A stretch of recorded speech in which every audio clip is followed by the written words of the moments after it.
Here's what salon owners need to know this week. Everybody in the beauty world is suddenly obsessed with bolting a robot onto their front desk. And look, I get the appeal, but I want to make you a little uncomfortable this morning because I think most salons are automating the wrong half of their business. I'm Maya, this is Pressed for Profit, and today's take is simple. The front desk is the easy automation. The money is in the chair. Let's say the belief out loud.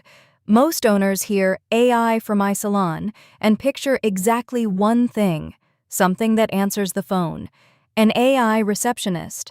And those tools are real, they're genuinely useful.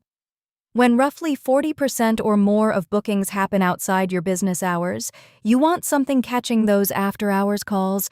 Absolutely. Do it. But here's the contrarian part. Answering the phone is the cheapest, most copyable automation there is.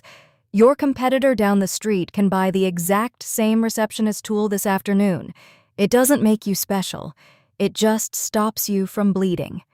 The automation that actually moves your margins is the work happening at the table, the production work.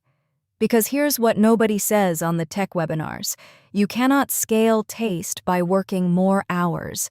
And you definitely cannot scale it by hiring when staffing and turnover are one of the biggest operational headaches in this entire industry. Think about it. The most valuable, most requested work in your salon is detailed, custom, on-trend art. It's also the hardest thing to staff for and the slowest thing to produce by hand. That's your bottleneck. That's where your Saturday backs up. That's the service you quietly stopped offering because it eats an hour you don't have. So flip the question. Instead of, what can answer my phone, ask, what part of my in-chair labor is repetitive, detailed, and impossible to hire for? That is where automation pays you back. Over and over, every single appointment, not just once. Now, the pushback I always get here. Maya, if I automate the work, doesn't my salon feel less skilled, less personal? No. And this is the whole point, so stay with me. Automation removes the bottleneck, the repetition, the speed, the millimeter-perfect precision. It does not remove your taste.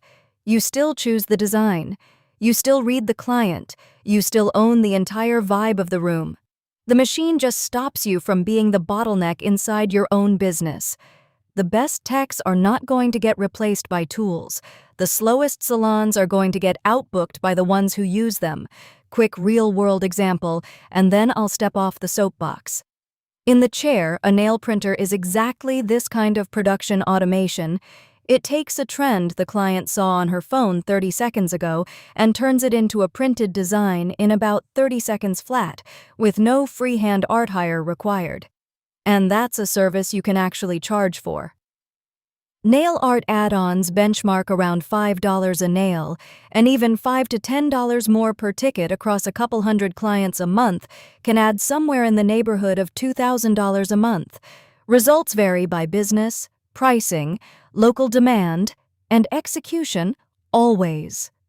The O2 Nails V11 runs $29.99, the X12.5 is $59.99, and yes, we're the official North American distributor.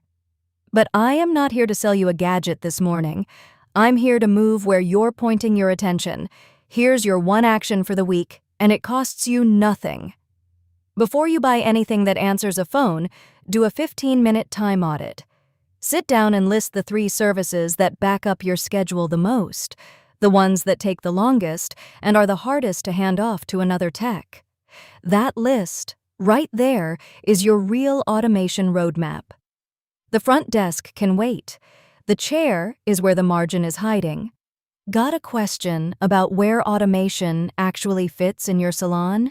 Email me, hello@nailprinter.ca. I read every single one. That's your edge for today. I'm Maya. Keep it pressed, keep it profitable.